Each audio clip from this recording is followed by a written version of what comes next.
Everyone, मैं आज इस वीडियो को जब मैंने देखा था तब मेरे मन में ये बहुत सवाल आया, लेकिन मैं आज इसके बीच में ये बोलना चाहूँगा आप लोगों के बीच में, इस वीडियो के द्वारा लोगों तक पहुँचाया जाए।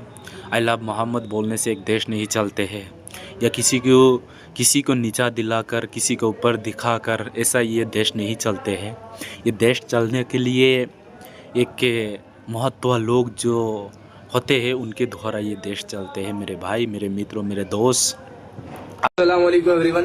तो अभी आ रहा है रील्स पे कि आई लव मोहम्मद लिखने पे या फिर बोलने पे FIR हो रहा है। तो ऐसा FIR 100 बार कबूल करता हूँ। और एक बात बोलनी थी, अगर मोहम्मद के नाम पे जंग हुई तो इंशाल्लाह हम जैसे बुज़दिल भी पहले सफ में खड़े मिलेंगे। और थानेदार साहब, आपसे गुजारिश है कि मेरी जगह थोड़ी सी बचा के रखना, क्योंकि 20 करोड़ है, 20 करोड़ में शायद जेल कम पड़ जाए, इसके लिए बोल रहा हूँ। एंड सेकेंड, जिसको भी प्री बुकिंग करवानी है कमेंट में आई लव मोहम्मद लिखो, और 1 लाख कमेंट का टारगेट है, कंप्लीट कर दो।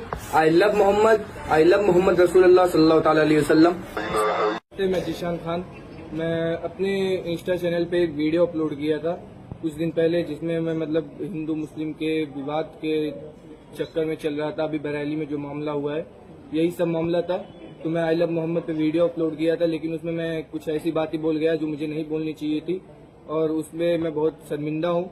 मुझे आप सब माफ कर दें, आप जितने भी देशवासी हैं सब माफ कर दें। हम 150 करोड़ हिंदुस्तानी एक हैं, हम अलग नहीं हैं, हम हिंदुस्तानी हैं और हिंदुस्तानी रहेंगे।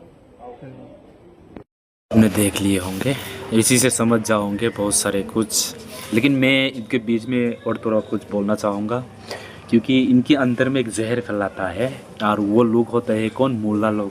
स्कूल में जाते हैं, ना हमारा भारत का प्रधानमंत्री के नाम जानते हैं, ना हमारा भारत का आज़ाद करने वाला लोग वो भी नहीं जानते। ये मदरसा, ये मुस्लिम मुल्ला लोग जो शिक्षा देते हैं, इनसे मैं ये बोलना चाहूँगा, इनके माता से उस जहर को दूर हटाया जाए हमारे भारत में, क्योंकि इनके बीच में इस जो जहर फैलाते हैं इनका वही कलर्स होते हैं, उनके द्वारा इनके अंदर में जहर फैलाते हैं।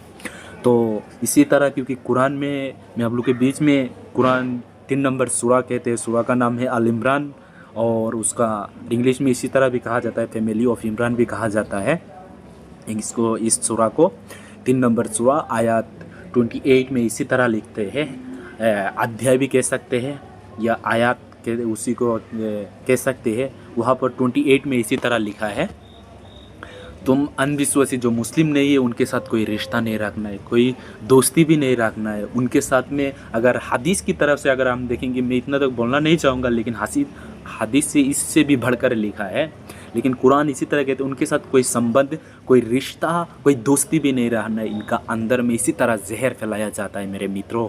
इसी से हमारे मुस्लिम भाई जो देख रहे हैं, उसी के द्वारा उसी से आप बाहर निकलिए।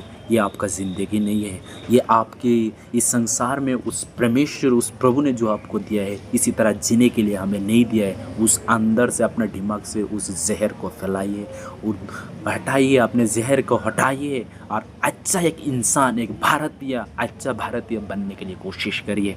मैं इतना तक बोलना चाहूँगा। लेकिन हमारे बाइबल में क्रिश्चियन फैमिली से होने के नाते मैं आज आप लोग के बीच में इस बाइबल का, परमेश्वर का वचन यूहन्ना 3 चैप्टर और वर्स 16 में कहता है, क्योंकि परमेश्वर ने जगत में ऐसा प्रेम रखा कि उसने अपना एकलौता पुत्र दे दिया, ताकि जो कोई इस पर विश्वास करे वह नष्ट ना हो परंतु अनंत जीवन पाए। मेरे मित्रों, इस संसार में आप जिस तरह हो, किसी तरह भी हो, उसी परमेश्वर ने आपसे प्रेम करता है, आपसे मोहब्बत करते हैं, आपको ज़िंदगी दिलाना चाहते हैं। आप जैसे भी हो, जिस तरह भी हो, लेकिन तभी भी उस परमेश्वर ने आपसे प्रेम करते हैं, आपको मोहब्बत करते हैं। मैं इतना तक बोलना चाहूँगा। आप लोग इस वीडियो को शेयर करें, देखें।